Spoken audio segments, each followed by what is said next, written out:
Shalom and good evening. This is TV7 Israel News broadcasting to you from Jerusalem. And in today's headlines, more than 10,000 polling stations across Israel opened this morning, with some 5.9 million eligible voters in Israel's 20th general election. In a final bid to shore up right-wing support in Israel's election, Prime Minister Benjamin Netanyahu says he will not permit a Palestinian state to be created.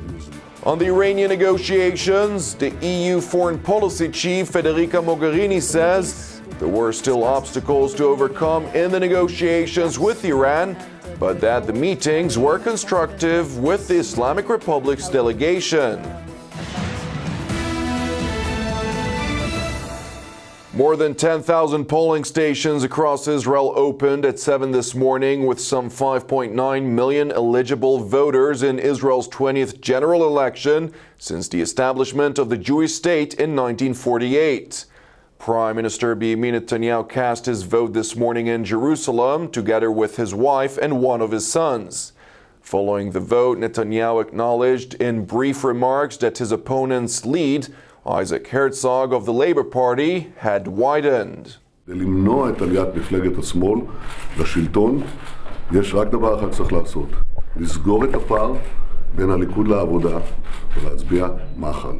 Co-leader of the center-left Zionist Union and chairman of the Labour Party, Herzog, together with his wife, voted this morning in Tel Aviv. After casting his ballot, Herzog once again appealed to Israelis to give him a chance to lead them in the next government. הבחירות הללו הן בין שינוי ותקווה לבין ייאוש ואכזבה. מי שרוצה להמשיך בדרכו של ביבי לייאוש ואכזבה, יתכבד ויצביע עבורו. אבל מי שרוצה שינוי, תקווה ובאמת עתיד טוב יותר לישראל, שיצביע עבור המחנה הציוני בראשותי וייתן לי את המנדט בכל הכוח להרכיב ממשלה טובה לישראל ולשנות את הכיוון שאליו היא צועדת לכיוון ולעתיד טובים יותר. Israeli residents of Jerusalem voiced hope that the election will bring about a leadership change, but some were skeptical. לקראת הבחירות אני מרגישה אולי שיהיה שינוי, אבל תמיד יש הפתעות, אז אין לדעת. אני רוצה שיהיה שינוי. אני לא כל כך חושבת שתהיה הפתעה גדולה בבחירות האלה. יכול להיות שבוז'י יקבל מנדט להרכיב ממשלה ותהיה ממשלת שמאל, שזה יהיה משהו שונה, אבל אני לא רואה במה זה ישנה את חיי באופן מיוחד. I hope that the strong national and liberal government will be formed, that will include both Likud and Bennett, which has most positive forces in our country, and together they can move to the better future. There is still 1 hour before the election polls close at 10 p.m. Central Elections Committee spokesman Giora Pordes said the counting process will take some 36 hours and the final results will be made known by Thursday. Meanwhile, in a final bid to shore up right-wing support in Israel's election, Prime Minister Benjamin Netanyahu said he would not permit a Palestinian state to be created under his watch if he is to be re-elected. אני חושב שכל מי שהולך להקים היום מדינה פלסטינית, כל מי שהולך לפנות שטח היום פשוט נותן שטח התקפה לאסלאם הקיצוני נגד מדינת ישראל. זו המציאות האמיתית שנוצרה כאן בשנים האחרונות. מי שלא מבין את זה פשוט שם טומן את ראשו בחול. השמאל עושה את זה, הוא טומן את ראשו בחול פעם אחר פעם. Asked whether it meant a state would not be established if he remained prime minister, Netanyahu said he would indeed prevent it and would thwart any international initiative on that matter. אכן, הולכת לבוא יוזמה בינלאומית, להחזיר אותנו לקווי 67 ולחלק את ירושלים. אלה דברים אמיתיים. זה הולך לבוא. אנחנו צריכים לגבש ממשלה לאומית איתנה, חזקה בראשות הליכוד, כדי להדוף את הלחצים. On the other side of the political aisle, co-leader of the center-left Zionist Union and former Justice Minister Tzipi Livni, who has agreed to a 2-year rotation as Prime Minister if Isaac Herzog was to form the next government, announced in a last-minute election gambit that she would be ready to give up a rotation agreement should it turn out to be a problem in creating a coalition with other factions.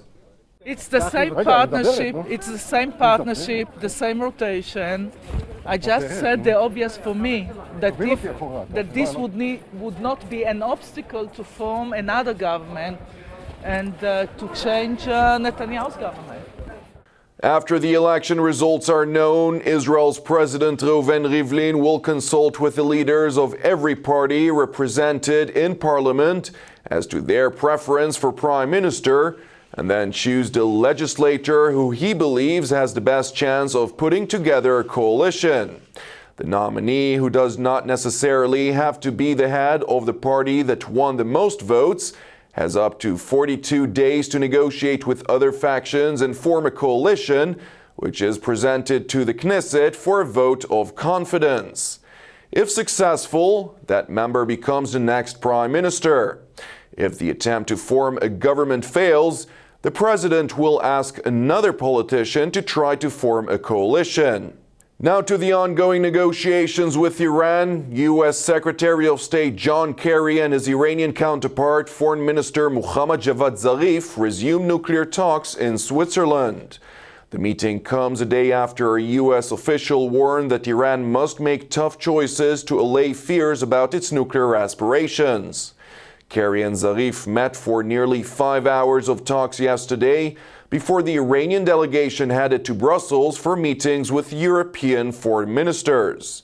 The EU foreign policy chief Federica Mogherini said there were still obstacles to overcome in the negotiations with Iran, but that the meetings were constructive with the Iranian delegation. Useful meetings. We discussed all the remaining opened gaps and the way forward. I am confident that this meeting would help advance on the negotiations in the coming days and weeks that, as we know, are going to be crucial ones.